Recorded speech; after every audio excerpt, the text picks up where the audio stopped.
Nickal, UFC 300. That's what he says. That's what he says. And Bo has never trolled us. He's never even had fun with us. I wish he'd have more fun. I like Bo. I like the topic of Bo. I think Bo's fun. I think he's interesting. I wouldn't mind if he played the game a little bit, just trying to get headlines or captions. I wouldn't mind that. But he doesn't. And the relevance to that is when he puts out a message and says, I'm fighting at UFC 300, I believe he's fighting at UFC 300. Now, where's he been? I mean, let's start with that. UFC 300? Are you talking about the show next year? The one in April of next year? What are you talking about? I mean, not for nothing. What are you talking about? Bo had a fight this year, and tough guy. He fought a tough guy. Guy was like 7-2.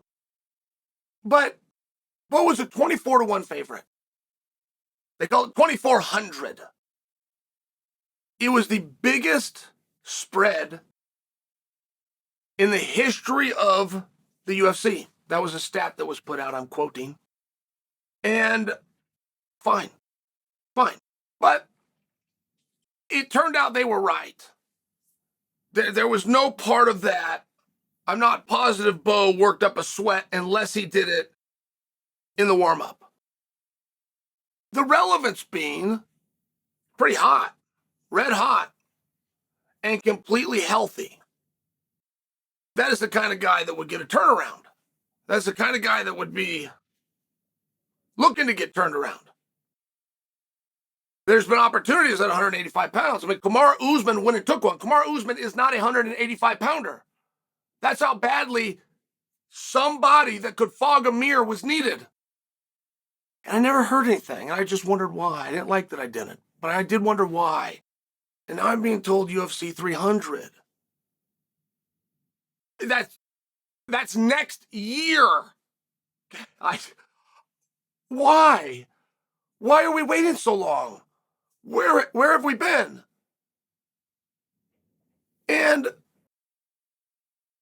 there's nothing that matters. I know Bo would like a ranking, and Bo's a true competitor. I understand those things. But there is nothing that matters more than your placement on a card. It trumps everything. If you could have a black belt in an art, or you could be a main event and the black belt's fighting down here, you take the main event. Every time. If you could be ranked number 3 in the world, or you could be ranked nothing and fight 25 minutes after the guy that's number 3 in the world, you won. There is nothing that trumps it. I want to tell you why this is so important. You know why Conor McGregor, the sport's biggest star, will not be fighting at UFC 300? Do you know the answer as to why? Nothing to do with USADA, has nothing to do with Michael Chandler, has nothing to do with Conor and his training. Do you know why? Because it's not a title fight. UFC 300 will be capped off with a world title. Likely on that card, there's going to be 3 world titles. But the last fight of the night will be a championship match. So if you put Conor on the card, it means he can't be the main event. If you took your biggest star and you placed him anywhere on a card but main event, you have demoted your biggest star. That is why he can't fight at UFC 300. I'm giving you that scenario to get you to understand how important card placement is. Now, Bo has been main card for his fights. Bo was main event for both of his contender series, if you want to go to what everybody was looking for, if you want to go what all the media was covering, if you want to go to an athlete on contender series that Dana White was doing interviews about prior to the airing. So, without the ranking, without a pending title opportunity, it would seem, as long as he has the most important thing, he's got the placement. If he goes at UFC 300, And we're going to play par for the course, right? We're going to continue to bring in a guy, right? We're going to search gas stations, bowling alleys to find opponents. If that's what we're going to do, you're not going to be on the main card. And that is a massive problem that I don't think Bo knows. I don't think Bo would ever think, well, what do I care? It's a fight, it's an opponent, I want to do it. It's UFC 300, it's a special night. It matters. It matters, okay? Matters so much that they're not going to put their biggest star on their biggest show ever. Because they would be demoting him. And I bring that to you because Bo gave us very little evidence, right? Like, I got to be my own detective here. First off, is Bo for the first time ever trolling? Is this wishful thinking? Was that his way of throwing his proverbial hat into the ring? Maybe. But because he's never done that, I'm going to take it as though he has inside information that he will be competing at UFC 300. So now, if you're going to compete at UFC 300 and you're a main card fighter, do not agree to fight at 300 if you're not on the main card. To start with, we got to start with that.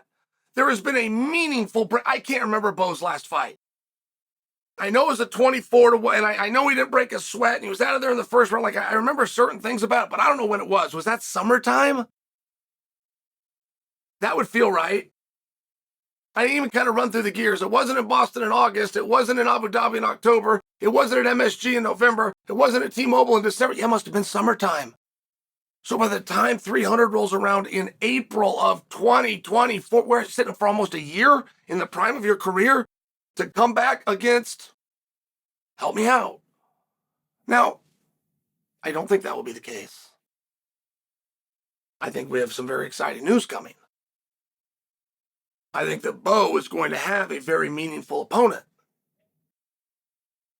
And I can only begin to speculate on who that was. I mean, there's a lot of shakeup that needs to be done at 185. They have the bodies. Like, it's not a matter of we have to go out and find the guys. The guys are there under contract now. They just can't get matches with the stars. Right? It's one of those things. And there's got to be some shakeup. There has to be some parity. I mean, Adesanya himself got tired of fighting at 185. It's all the same guys. And I do think the Bo could splash right into that. But who's he going to do it against? The winner of Whitaker, Paulo Costa? That'd be great.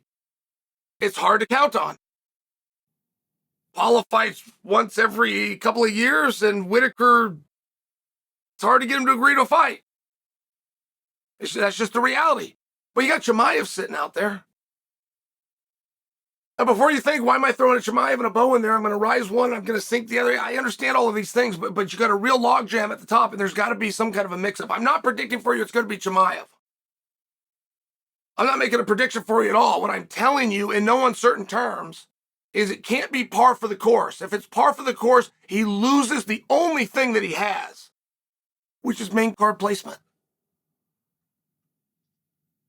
So if he has an opponent, okay, great. If they're preserving that and not giving it to us, okay, fine. I don't think he would do half an announcement. I don't think he would say, I'm going to fight, and then not say who the opponent was. So he needs to be very strategic right now. He needs to work like hell to find the right opponent. He's got to do that. And he's got to maintain that main card. If it's a tough opponent on an undercard, oh, you just got doubly hit.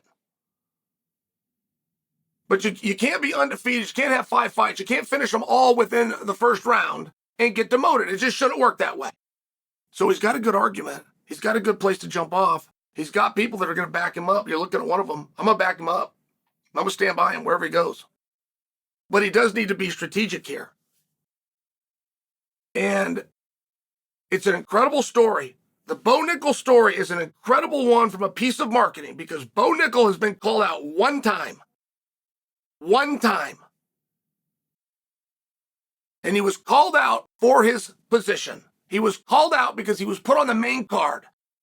He was called out by an undercarder who wanted the spot, didn't give a damn about Bo, didn't care about the rankings, didn't care about the money, wanted his spot, did not want to be on the prelims. They were booked on the same card in the same weight class. Bo was main card. The date was December 10th, and the young man that called him out, named Dricus du Plessis. Bo got hurt, came off the card. Dricus won into the main card for his first time ever. and 6 months later was named the #1 contender. 1 year and 19 days later, he will be fighting for the world championship against Sean Strickland. That is how important card placement is. Do not let it go. Do not think it's an honor or reward to fight at UFC 300. It's none of those things if you're being demoted. It's only got one thing. Not a belt, not a championship, it's not pay-per-view points, but it is beautiful card placement. That's the one thing Sean O'Malley had. But Sean O'Malley knew how to use it, and he knew how to keep it. Don't lose sight of the game that's being played, Bo.